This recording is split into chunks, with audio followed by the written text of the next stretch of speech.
দিনটা ছিল এই লাস্ট মানডে 28 জুলাই। আমার বিদ্যার একটা ফ্যাশন শো কম্পিটিশন। তো সেই কারণে আমি আমার ফ্যামিলি মানে আমার 2 মা আর ছেলেকে নিয়ে সকাল সকাল বেরিয়ে গিয়েছিলাম কলকাতার উদ্দেশ্যে।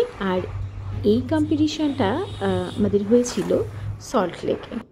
তো সেক্ষেত্রে আমাদের যেহেতু 12টায় রিপোর্টিং টাইম ছিল, অনেক সকাল সকাল বেরিয়েছিলাম, মোটামুটি 8টা সাড়ে 8টা 9টার মধ্যে আমরা বেরিয়েছিলাম, যেতে তো অনেকটা সময় লাগবে। যাই হোক, সকাল সকাল বাড়ি থেকে রওনা দিয়ে এই যে এখন হাইওয়েতে চলে এসেছি আমরা, মানে এটা কল্যাণীর রোডটা মোটামুটি। আর এই যে আমার বিদ্যা মানে রেস্ট নিতে নিতে হাত পা ছড়িয়ে যাচ্ছে। আমরা সবসময় ওকে চেষ্টা করি একটু রিল্যাক্সে রাখার, যাতে ওর কষ্টটাও ফিল না করতে পারে।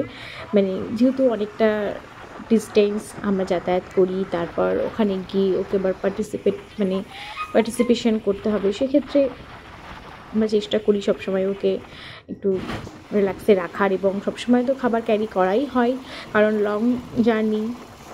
তো মোটামুটি এই যে আমরা এখন কলকাতার মধ্যে ঢুকে গেছি, আর গাড়িতে যেতে যেতে না ওকে আমি খাইয়েও দিই, যাতে ওখানে গিয়ে আমরা বাকি কাজগুলো সেরে দিতে পারি। এমনিতেই আমাদের টাইমিংটা, আমরা অলরেডি লেট ছিলাম, আসলে কলকাতার বাজার জ্যাম থাকবে না তা তো হয় না। তো মোটামুটি এই এখন জাস্ট আমরা ঢুকে যাব সেই সিচুয়েশান। তো একটু লেট হয়ে গিয়েছিলাম আমরা সেদিন, মোটামুটি আমাদের পৌঁছতে একটা। আর যেহেতু মানডে মানে অফিসিয়াল টাইমটা ছিল, আর ওই টাইমটাতে আমরা খুব জ্যামেও পড়েছিলাম। আর এই যে আমাদের ভেন্যুর সামনে আমাদেরকে আমরা নামলাম। দেন জাস্ট ঢোকার মুহূর্তে ওখানে একটা শপ ছিল, যেখানে চা কফি বিভিন্ন ধরনের লস্যি ওখানে পাওয়া যায়। আর বিদ্যাজ্যোতি এই যে ও একটু লস্যি খেতে চাইছিল, তো ওই জন্য ওকে লস্যি খাইয়ে দিলাম, আর মায়েরা খেলো চা। দেন আমরা এই যে ঢুকে গেছি সল্ট লেক ডাউনটাউন মলে, সেক্টর 3 আমাদের প্রোগ্রামটা ছিল। আর এই যে আমরা জাস্ট এন্ট্রি নিয়ে আমরা লিফটে উঠে গেছি, অ্যান্ড ওখানে আমরা পৌঁছে যাবো এক্ষুনি। 7th ফ্লোরে আমাদের প্রোগ্রামটা হয়েছিল। আর এই যে ভেন্যুটা খুব সুন্দর করে অর্গানাইজলি মানে সাজানো হয়েছিল। আর এই যে জাস্ট মেন গেটটা আমরা জাস্ট ঢুকলাম, দেন এই যে ঢুকে দেখি সমস্ত প্রিপারেশন অলরেডি শুরু হয়ে গিয়েছিল। আমরা যাওয়ার আগে এই যে বিদ্যাজ্যোতি স্যার, মৃণাল পাল স্যার, আর এখানে সবাই একটু স্টেজ প্র্যাকটিস করছিল। দেন এসে আমরা ওকে আগে ড্রেস আপ করিয়ে নিলাম। প্রথমে ওয়েস্টার্ন শোটা হবে, মানে র্যাম্প ওয়াকটা হবে, দেন আমাদের এথনিক ওয়্যারটা থাকবে। তো সেক্ষেত্রে আমি আগে এসে রেডি করে নিলাম। আর এই যে ওর গ্রুমার স্যার,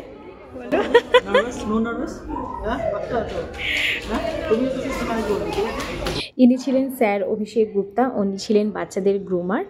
আর এই যে খুব একটা উপরে তোলার দরকার নেই, সামান্য, কারণ এখন বিদ্যাজ্যোতি হেয়ার স্টাইলটা হবে, দেন মেকআপ হবে। তো আমি একটু ওনাকে বলছিলাম যে কীভাবে কী করতে হবে।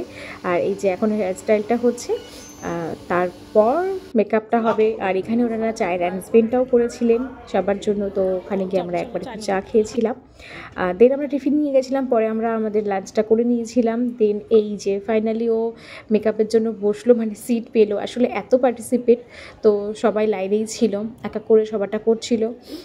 দেন স্যাররা বললেন যে আগে বাচ্চাদেরকে ছাড়তে, তো ওকে করছে এখন। দেন শুরু হয়ে যাবে মোটামুটি। তারপরের প্রোগ্রামটা একদম অন টাইমেই শুরু হয়েছিল, আর আমাদের 6টা সাড়ে 6টার মধ্যে ডানও হয়ে গেছিলো।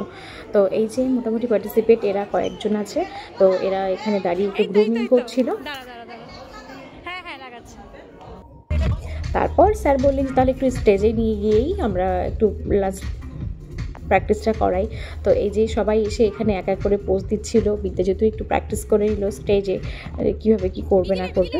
আর এটা ছিল আমার বিদ্যার সেকেন্ড ফ্যাশন শো, মানে সেকেন্ড টাইম। ফার্স্ট টাইম একটা ফ্যাশন শো করেছে, আমি আগেও আপনাদের সাথে শেয়ার করেছিলাম, সেটা তো ভীষণ একটা ভালো এক্সপিরিয়েন্স হয়েছে আমাদের এখান থেকে। এটাও আমাদের কাছে আরও বেশি ভালো, মানে আগে তো ভালোই, অবশ্যই এটা আরও মাচ বেটার। তো এখানে সবাই এক এক করে প্র্যাকটিস করলো। অ্যাকচুয়ালি এখন শেখার বয়স, ও অনেক ছোট, আমরা চাই ও অনেক কিছু শিখুক, অনেক বড় হোক, কারণ শেখার তো শেষ নেই। আর ওর সবে ওর এই জার্নিটা শুরু। তো মোটামুটি এই যে প্রোগ্রামটা আমাদের শুরু হয়ে গেছে।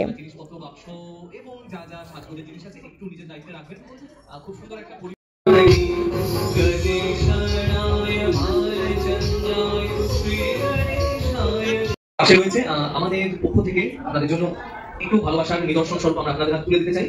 একটু যারা ভলেন্টিয়ার রয়েছে একটু যদি একটু অংশকে হেল্প করা যায় সেটা একটু দেখে নেবে প্লিজ। আজিদা একটু জোরে হাততালি দাও। শান্তনুদাকে বরণ করে নিচ্ছি। ছবি যখন কথা বলে, ছবি যখন গল্প বলে, সেটা যার হাত দিয়ে আসে সুমিত দা।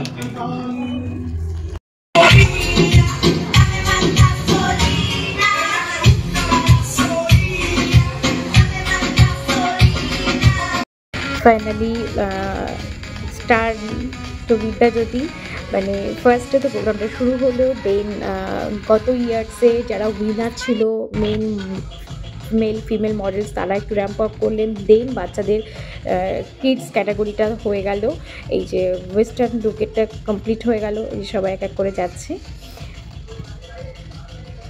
আর তারপর গার্লস বয়েজ এক এক করে সবারটা শুরু হলো। আর এইদিকে বিদ্যাজ্যোতিরা মানে এথনিক ওয়্যারটা রেডি করে, এই যে বাচ্চারা সবাই বসে আছে ওখানে, বিদ্যাজ্যোতিও বসে আছে। তো আমরা প্রোগ্রামটা খুব ভালো এনজয় করেছিলাম। আর দেন এখানে সার্টিফিকেশান, ওদের মেমেন্টো সমস্ত কিছু দেওয়া হচ্ছিলো এক এক করে। আর দেন মোটামুটি আমাদের এটা হয়ে যাওয়ার পর আমরা ওয়েট করিনি, যেহেতু রাত হয়ে যাচ্ছিলো, আমরা সবাই ফিরবো। আর এই যে সবাই মিলে একই সাথে আমরা বেরিয়েছিলাম। আর বাকি যারা পার্টিসিপেট আছে ওরাও এসেছিলো আমাদের সাথে, মানে দেন এক এক করে বেরিয়ে আমরা এখন গাড়িতে উঠে পড়েছি। আর এই যে জাস্ট ওখান থেকে বেরিয়ে আমরা রওনা দিলাম আমাদের বাড়ি ফেরার উদ্দেশ্যে। তো সেই দিনটা তো আমাদের এইভাবেই কেটে গেল, খুব ভালো এক্সপিরিয়েন্স হলো। আমরা আবারও নেক্সট টাইম অবশ্যই বিদ্যাজ্যোতিকেই পার্টিসিপেট করাবো। আপনারা সবাই আশীর্বাদ করবেন ওকে।